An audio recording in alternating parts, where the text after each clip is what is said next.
everyone. It's 4 o'clock, February 13th, 2023. We're at the Carson City Culture and Tourism Authority Board of Directors meeting. We're in the Carson City Community Center in the Bob Kroll Boardroom. If I could get a roll call, Linda?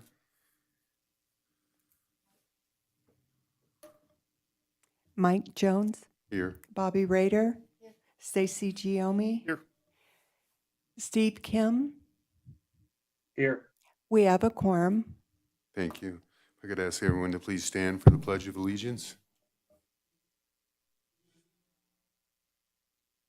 To the flag of the United States of America and to the republic for which it stands, one nation, under God, indivisible, with liberty and justice for all. Thank you. I'll ask for any public comment at this time.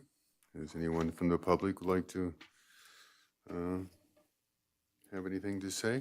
Seeing none, we'll move on to the item 5, possible action approval of minutes of the January 9th, 2023 CTA board meeting. Would any board member like to see any changes or additions to the minutes? If not, I'll entertain a motion. I move to approve the board meeting minutes as presented. All in favor? Aye. Opposed? Hearing none, we'll move on to the next item. Motion passes. We'll move on to the consent agenda. Would any member of the public like any individual item from the consent agenda pulled for individual discussion? Would any member of the board like any individual item pulled for discussion? Hearing none, if I can get a motion. Make a motion to accept the consent agenda as it is.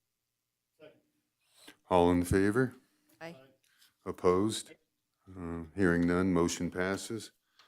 That will move us on to item 9, David, monthly non-action items for presentation and discussion only. If you Thank you, Chair. need us. For the record, David Peterson, Executive Director with Visit Carson City. I've got 3 items on my Executive Director update. Last month, I gave you some preliminary statistics on the Polar Express. I have the final numbers, and I'm just going to walk you through all of them. I think they were wonderful. We had a great season, 6 weeks, 26 nights, 78 performances, 12,511 passengers. We did $690,300 in ticket revenue, $30,820 in parking revenue, $8,419 in photography revenue, and $60,238 in merchandise revenue for a total of $789,777, and that is the most ever for a PEX season. So hats off to our whole Atypical consulting team for taking on Polar Express, bringing 50-something students, cast members into play. I think it was wonderful. And honestly, the only limitation that we have are the number of cars, right? If we could add more cars, we would fill those cars every night. So if you recall, we actually capped our waiting list at I don't know, I feel like it's 5,500 or 65, I don't know, 5,500, 6,500 people. We just stopped, right? Because never going to happen. So anyway, good PEX seasons. Fantastic numbers.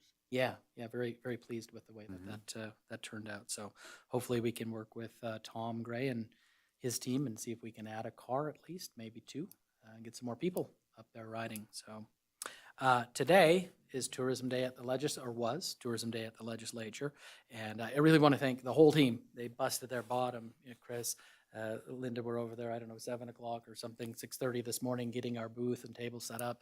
Zach created a wonderful 35-minute video for us, and the whole team was there working the room, talking with legislators and lobbyists and staffers. It was really a super cool day. So thank you, Mike, for being there as well. And we were kindly acknowledged by Assemblyman O'Neill on the assembly floor too. So I want to thank him for that.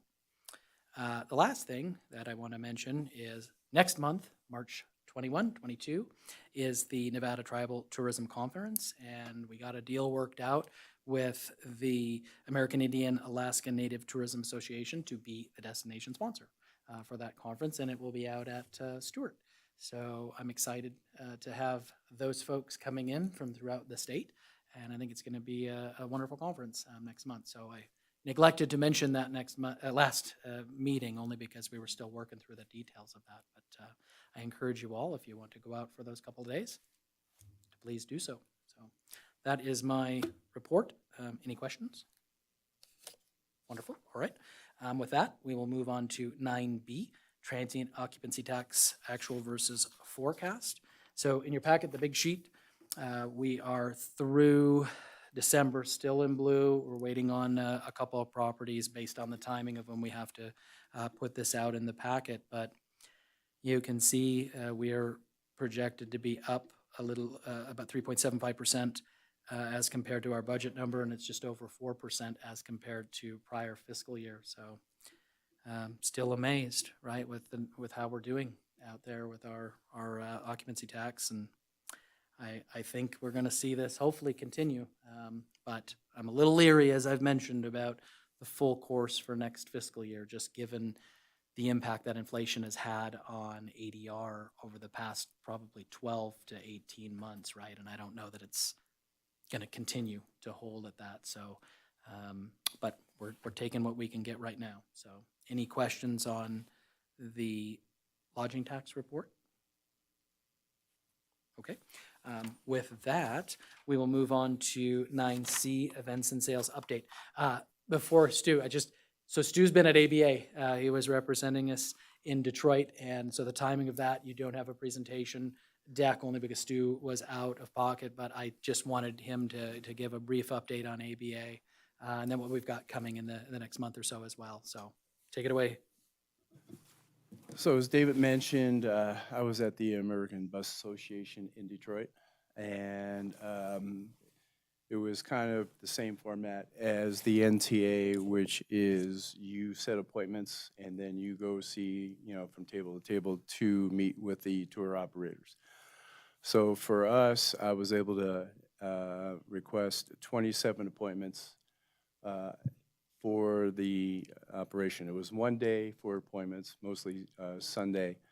There were some cancellations, as usually seems to be happening nowadays. So with that, I had 24 appointments with tour operators. Now with the with the ABA, what I found so far the first time is it's kind of more of a East Coast, Midwest type of tour operators, but they are, in this day and age, they're looking to expand to the West Coast. So there's some interest coming out here. A lot of it's, Vermont, New England, Tennessee, in that area. So with the appointments that I had, and you have 7 minutes with each appointment, as we mentioned before, and then after you have your appointments, you have an open day, which is if there is a tour operator with no one at the table, you're able to go and meet with them without having an appointment. You only get about 3 minutes on that part, so you have just a short period of time to sell, what I had to do is sell Carson City. So there was one tour operator that works with Ronnie at the chamber for the chamber travel, which they go to different areas like Colorado. He would, because he knew Ronnie and knew of Carson City, he was very interested in working with us, working with me, as far as setting up tours to Carson City. He's never brought one to Carson, but he's looking to, bring one. So at least there's some connections there, and I think that would help with, showing Carson City. The two biggest draws that I saw at the ABA, the biggest draw for us is our location. What people were amazed at is that we are kind of the hub, the low proximity to all the gateway cities, being so close to San Francisco, being so close to Sacramento, Salt Lake City, Reno Tahoe Airport. That seemed to really open up the eyes because a lot of the operators weren't aware of how close we are to all those gateway cities, and obviously Lake Tahoe and Virginia City. The second biggest draw, too, was the history of Carson City. Being the state capital, still a lot of people do not realize we are the state capital. They assume it's Vegas, Reno. So that really did open their eyes. And the history of Stewart Indian School, our Nevada State Museum, that really, and the V&T, that was a big draw. Very interested in coming to Carson, setting up tours for those type of activities. So we're seeing a lot of interest for that.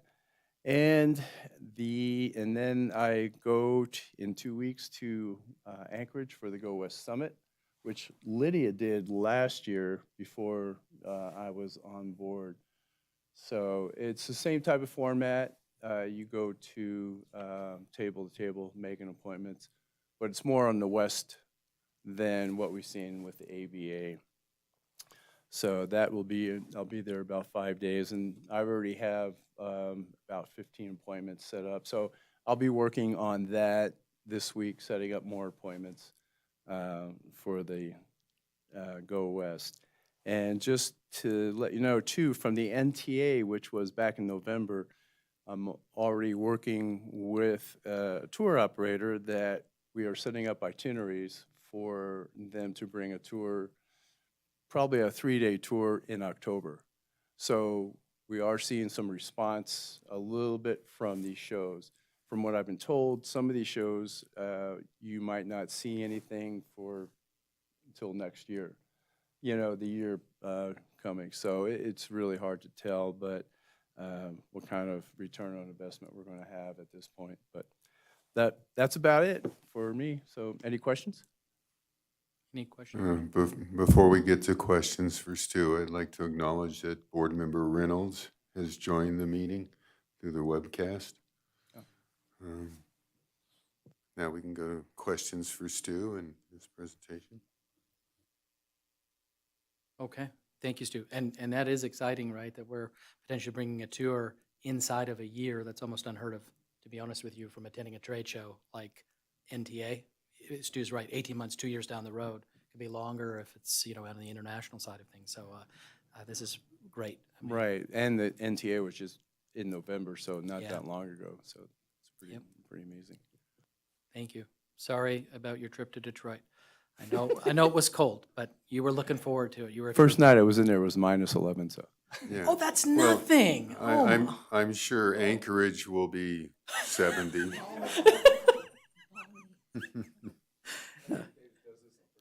no way. No complaining about that. That would not happen. Thank you, Stu. Thank you for your sacrifice for Visit Carson City. Let's go ahead and move on to 9D, Arts and Culture Update. Deborah Soul, take it away.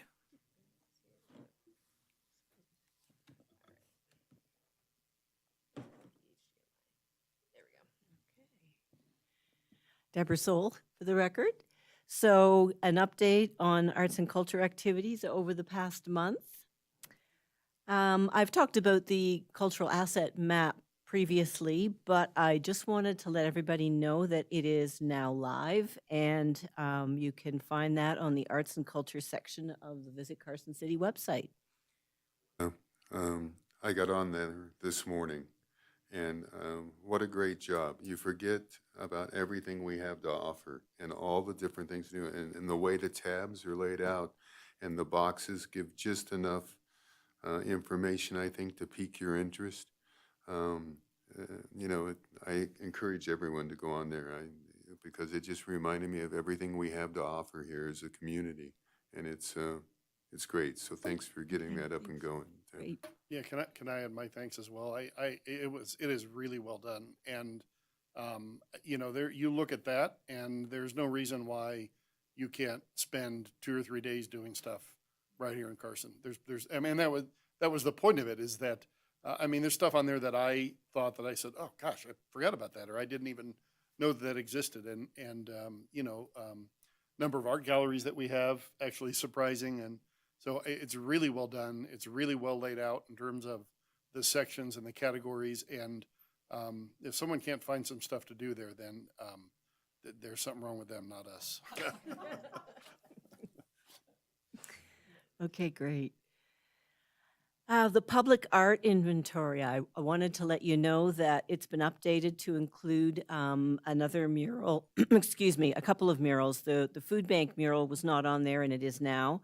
And there's a new mural that's been completed on the Red Hut Plaza on the corner of South Carson and East Clearview Drive. So it's a beautiful piece, and we've been getting a huge number of compliments on it. I'm also working with Zach, putting together a more comprehensive visual inventory of the highway art known as History in Motion that's included in this inventory also. I've just been really surprised at how many people are interested from outside of Carson City in those pieces of art and how extremely impressed they are with it. So I thought that we should put some individual shots of each of the thematic pieces up on the inventory. And I'm not sure, is everyone here familiar with the background behind those artwork pieces, where it came from? It happened before I commenced here, but I've done some research into it, and so it was apparently 2012. The project was spearheaded by Mary Fisher, who was an active member of GROW, the Gardeners Reclaiming Our Waysides. She wanted to create a more visually appealing entrance for Carson City as the freeway was reaching its final stages. So she convinced them, and after quite a bit of effort, funding was finally made available from another source so that the artwork could be designed by Paul Kahn of Winston and Associates, and then it was brought to life by artist Mario McGill, I'm not sure how you pronounce his last name, Echeverria, with the intention of trying to showcase the unique history of Carson City. So that's how all those pieces came to fruition. And there's actually an interesting ebook available if anybody wants to read about that, that Mary Fisher put together. And you can get that online at blurb.com bookstore. So I also wanted to update you on the Mark Twain mural. Jamie Vincic, our artist, has actually commenced work on the mural now. She was able to locate the types of aluminum panels that we were hoping she could use, and she's making some progress. Because she's located outside of Carson City, we've scheduled weekly, actually bi-weekly Zoom meetings to follow her progress, and she is sending photographic documentation of her work each week. I'm expecting some of that to arrive this week, and I'll probably be able to share some of that with you at the next meeting. The Nevada State Museum is also confirmed, since they're the location where the mural is going to be installed, that they have selected and contracted with an installer for the mural that's supposed to take place on the first week of April. So that's all moving ahead quite nicely. The Mark Twain Days Festival. There's almost too much happening here for me to even begin to tell you what progress we've made in the last month. It's literally a beehive of activity with many people all contributing and working really hard to have this first Mark Twain Days Festival take place. It's only 9 weeks away now.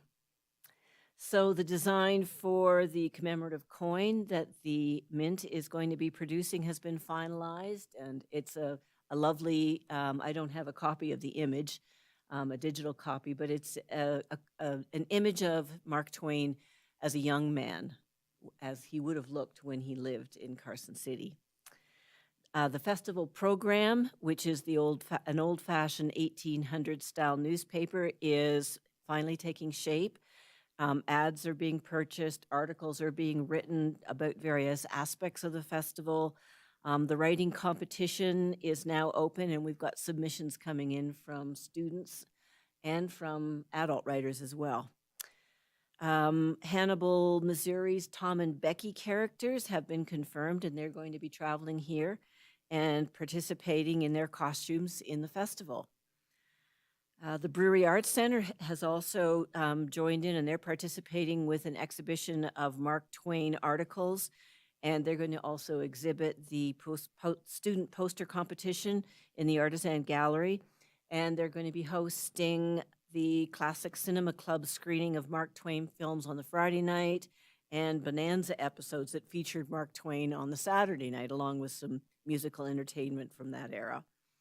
And the Railroad Museum is now also participating. They'll be running a train Saturday afternoon and holding other activities Saturday evening. And the Children's Museum has also asked to participate, and they're going to be running a jumping frog activity all day on Saturday, which should be an enormous amount of fun for families. And that's my update. Thank you. Just happy to answer any questions. Any questions for Deborah? Yeah, Mark Twain is all-consuming, isn't it? For sure. Well, thank you, Deborah. I appreciate that update. Let's go ahead and move on to 9E, Marketing and PR Update. Lydia Beck, you ready to rock and roll? Maybe. Wiggle the cord. Oh,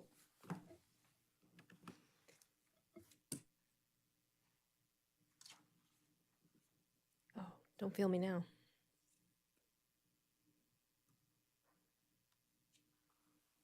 Todd is our DA. If you want to break out into song while we get this cord plugged in, you're welcome to do so. I think our cord is a little faulty.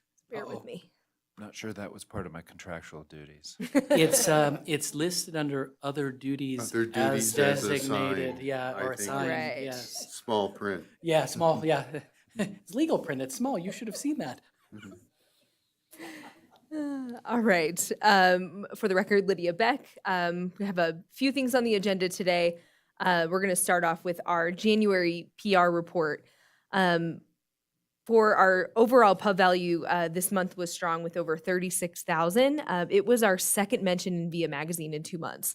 And we have a third article that will be coming out either this month or next that will be featuring the waterfall that we did not pitch actively. I think our PR team over at KPS3, between them and myself providing information and content, we've become kind of a staple mention in some of their articles. So last month was the Jack C. Davis Observatory. This one was fall road trips to take in 2023. So they kind of went along Highway 50 and featured Carson City. So as a reminder, they have over 2.6 million people as an audience. And so we are happy to be mentioned anytime in that magazine, whether it's digital or in print.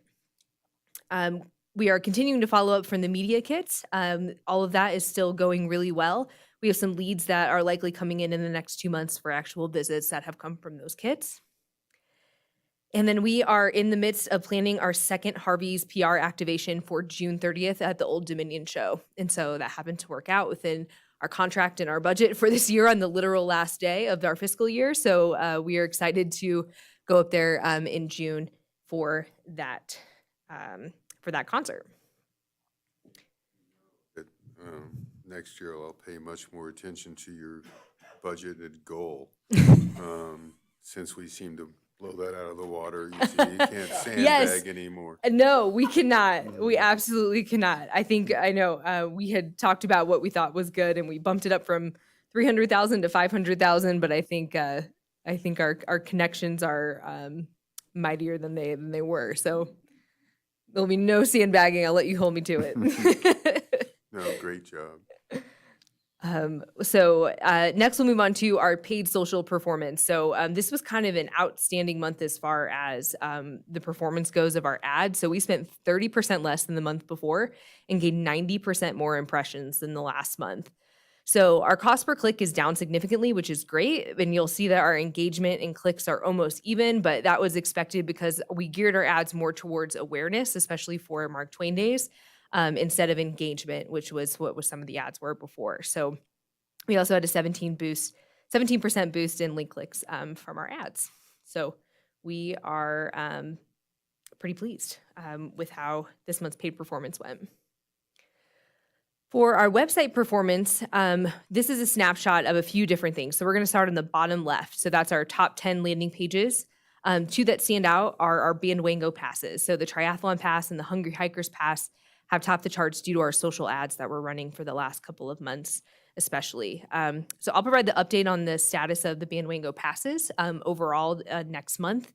But you'll also see here that the Mark Twain Days page and the lead sign up page for that is on the top 10. So we've been running some social ads to collect people who we're calling VIPs to get information and become part of our newsletter. And so in a basically 6-week time frame, we have over 530 people that have submitted to be a Mark Twain Days VIP to receive information. So I hope that it is a gauge for the success of what's to come. And we're seeing that about half of those people are from California, because I've requested a zip code to be in the form so we could see where those people are coming from. So it's about 50-50 local, 50-50 California.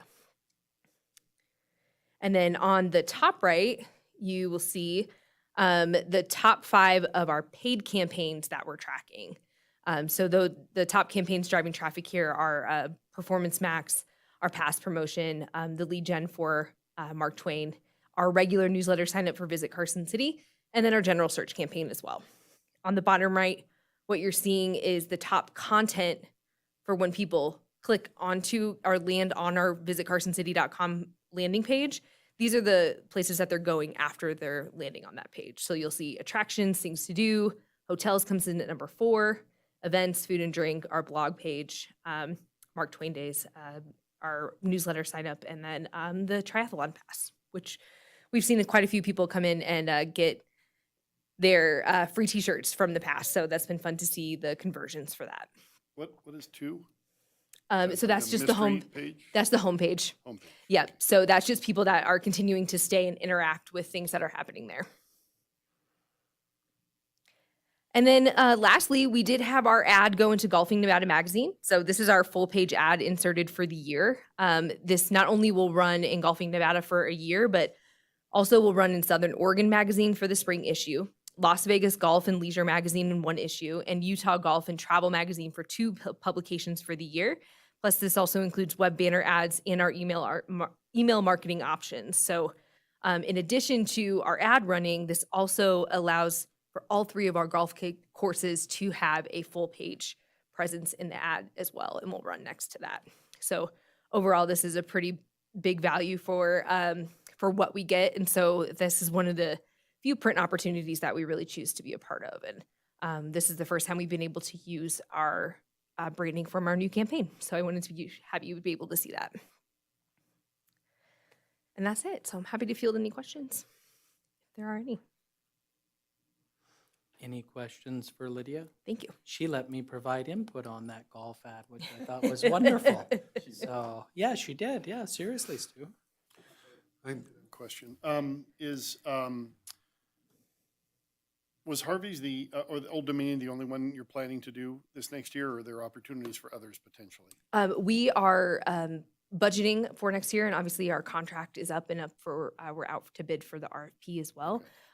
So we had the budget to fit in within this fiscal year, and so that was really important, and we're planning on to doing at least 1 per year from here on out. Okay. It's in the RFP, as Lydia said. They're not inexpensive. You know, yes, we paid for a lot of the backdrops and everything, but I don't know what we'll get, maybe 2, well, we'll probably get the June show and then July or August out of it, but then probably going to have to replace our vinyls and our backdrops, right? So there'll be some additional hard costs, but we've accounted for that in the RFP that released for the agency of record. And I don't know if you want to talk a little bit more about that, but it's all in there. It's one of the new elements, new components, right? Because we just did this last year, but Lydia did a great job of putting together, I think, a wonderful RFP that released, and all the things that we've kind of picked up over these past probably 2 years, for sure in the last year and a half, we made sure that those were included components, elements of that agency of record RFP. But yeah, activations are in there. And maybe, the cool thing when you do an RFP, obviously we have to select one firm, but we're hoping that we'll see some ideas generated from the other firms too. They might have some really cool thoughts about Sacramento or San Francisco, or expensive, mind you, right, to be in those markets. But I'm just seeing different kind of ideas. I just think tapping into that Tahoe, there's people already visiting the area. They're literally in our backyard, and it just makes a lot of sense in my mind to do that, because I think I don't know this, but I'm guessing a good half of the people that are there are not from the area. And, you know, Tahoe's pretty expensive to stay, and we're not that far down the road, and it's just, it's a natural to me. It's a perfect way to expose us for very little amount of money in a fun environment. Yeah. And that's the great thing about it, is because people are already having a great time, and they're going to associate the two together, you would hope. I just think it's a great idea. Yeah, we hope to continue that as long as they continue to honor the amazing price that they've given us. Yeah. Yeah. So how long that will last, we don't know. We hope it lasts for a while. And I think we can reuse that booth a little bit, but realistically, I think we'll be able to probably do one a year, depending on, you know, especially in a couple years. If we end up changing the campaign, then those costs will kind of reset. So we hope to continue to do it for as long as we can. Go for two a year. Noted. Yeah, well, and if I could just add on, you know, if you recall, when we presented in January, the Strategic Visitor Experience Plan and the outline and guidance document, one of our priorities, right, competitive priorities is Lake Tahoe. So coupled with engaging in these activations at the Harvey's Outdoor Amphitheater Concert Series, we're working on finalizing an agreement with the Tahoe Blue Event Center to be on the TVs with our commercial year-round, basically, which I think is wonderful. So everybody that comes into that building on the first floor will see our messaging. And I'll be honest, Stacy, you're right about, it's probably 3/4 of the people, maybe 80%, that maybe not every concert, but maybe an aggregate, where they're from out of the area. And having been at the one this past summer, I'm going to tell you, probably 3/4 of the people had no idea where Carson City was and the proximity. And oh my God, where is Carson City at? I said, well, it's just over the hill, 25 minutes. Oh my goodness, no clue, no idea. And I tease our colleagues in Lake Tahoe. It's like almost, they get in that basin and they don't want to leave. They don't go any further east, right? Visitors, that is, right?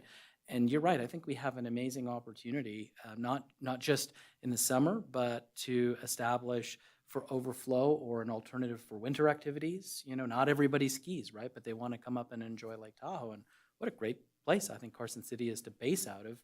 You're not up in traffic, you know, all day long and everything going on up there with snow. And so we're going to keep attacking. Well, there's even some winters where you could golf in Carson, you know. Exactly. This winter yeah. hasn't. Yeah, no, yeah. But, you know, and Absolutely. that's a selling point. Yep. So we've got some really cool, Lydia's got some cool plans for how we leverage Lake Tahoe and our proximity and the fact that 6.2% of that lake is in Carson City, so.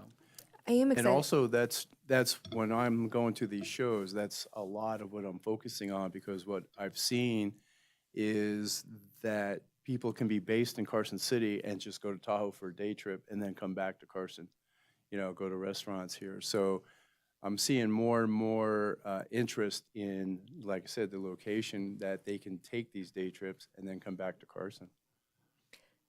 And I do want to say I'm excited for this RFP because we've been with you know, our agency for about 4 years extended, but it's been 4 very different years. And so this, I feel like, is the next few years finally get to do everything that we've spaced over 4 years every year moving forward. And so I'm excited to see, you know, who we choose and what comes of that. And I hope we get some great submissions. We definitely have some people that have piqued interest that have not bid before. So I'm excited to see how that process goes. And lastly, I forgot to mention the first couple of pictures in the presentation here are from our latest shoot that we did with Trespasser. So we're just finishing up the commercial as well. And so we'll hopefully have some teasers for you in the coming months. But obviously we're going into kind of our spring, summer season, so we'll continue to run the commercial that we have. But we will have a new one for the remainder of 2023 for when fall and winter come. So thank you very much. And I just wanted to add one more thing about the RFP. We listened to the folks that didn't bid the last time, if you recall, in 2019. And so we did put this out as a 4-year contract because we didn't have certain entities in the Reno, Sparks, you know, the greater, I guess, Reno Tahoe area. They didn't bid on it because it was, if you recall, it was kind of a staggered thing. It was like a year and a half, and then plus the 2 or plus 1 year physical extensions. And I had a lot of people that I knew coming over from the state. They're like, Dave, if this isn't guaranteed, that you're going to do this for 4 years, it's hard for us to figure out staffing and bringing up the right people, right, in the right departments, whether that's web, it's public relations, it's marketing, content development. So I think, we did a good job, Lydia did a good job of listening to what the feedback was the last time, and it's a pretty, comprehensive RFP. So, and we were able to do it as one, not in multiple pieces, right? Because these responses, they do take hours of the company's time, staff, resources, money, to put the decks together. So I'm excited to see too, who we're going to get as respondents. What to do they our- do? Oh, that's such a wonderful question for Lydia. They can submit questions until this Friday.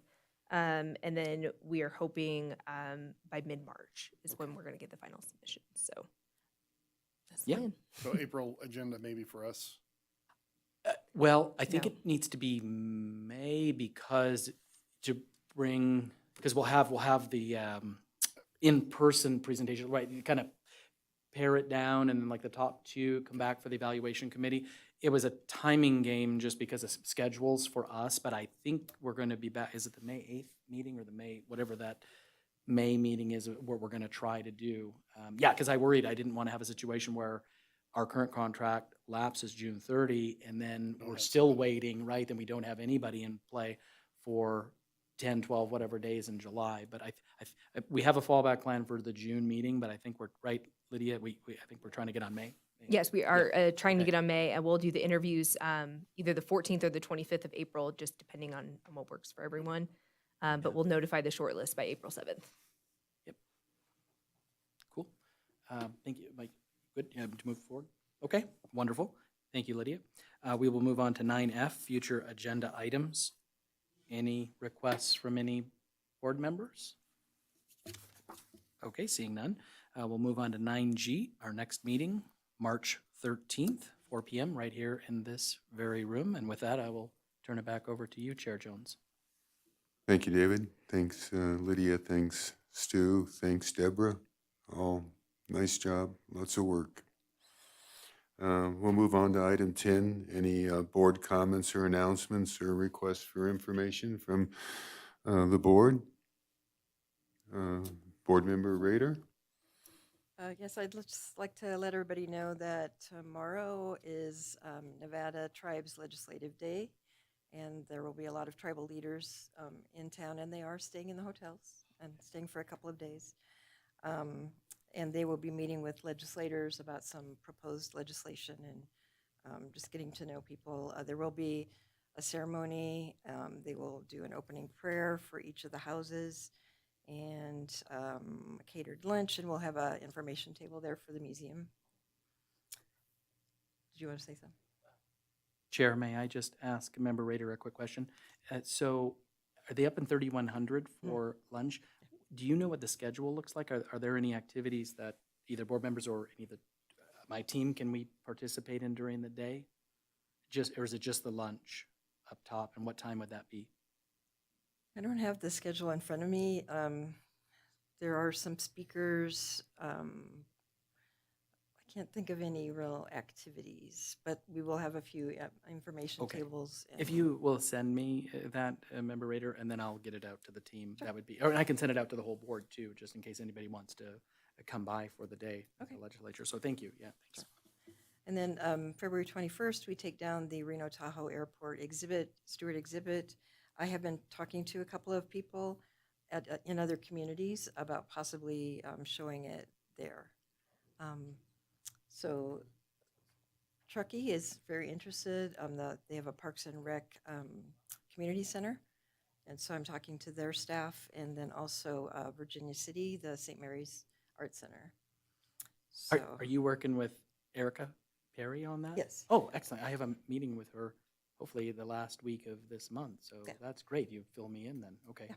And then Thank you. also Carol Sesko, who is with the Truckee Airport, has been working with us and putting me in touch with different people. So it's been great. And so I want to thank Deborah and her husband, Steve, again, for helping to take down the exhibit, because it's a lot. But it'll be a lot easier taking it down than putting it up. And then finally, what was the other thing?